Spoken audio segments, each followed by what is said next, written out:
డైరెక్టర్లకి చాలా చాలా ఇది. ఒక విషయం చెప్పాలంటే సంక్రాంతికి ఈ సినిమాలు వస్తున్నాయి, అసలు జనాలు ఏ సినిమాకి వెళ్ళాలి ఏంటని చెప్పి చాలామంది టెన్షన్లో ఉంటారు. కానీ ఫస్ట్ థింగ్ అంత సినిమాలు అందరు హీరోలు కష్టపడడం వాళ్ళే, డైరెక్టర్లు కష్టపడ్డారు కాబట్టి దయచేసి ఎక్కువ అంటే ఇన్ని సినిమాల కన్నా ఎక్కువ ప్రభాస్ ఫ్యాన్స్ ఎక్కువ ఉన్నారు కాబట్టి మ్యాక్సిమం రాజసాబ్ సినిమాకి వెళ్తారు అనుకుంటున్నాను.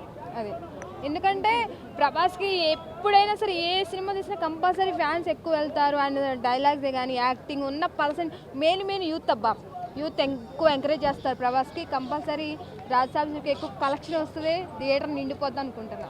అంటే వరప్రసాద్లో కూడా వెంకటేష్ కూడా నటిస్తుంటూ ఇద్దరు కలిసి నటిస్తారు, ఆ ఎఫెక్ట్ ఏమైనా పడే అవకాశం లేదంటే వెంకటేష్ అంటే ఇంకా కొంతమంది ఏమైనా ఫ్యామిలీ వెళ్తే వెళ్ళాల్సి వస్తానా, కానీ ఎక్కువ ఫస్ట్ డే ఒకవేళ ప్రభాస్ టికెట్ 1000 పెట్టినా సరే పండగ పూట కంపల్సరీ తిండి మానేసిన ప్రభాస్ సినిమాకి వెళ్తారు ఆ ఒక్కరోజు కంపల్సరీ.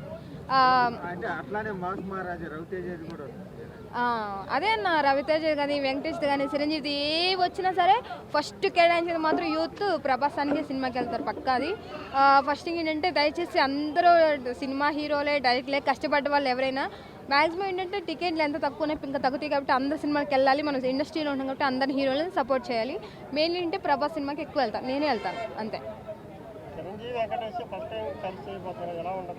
చిరంజీవి వెంకటేష్ వేరే లెవెల్ అన్న.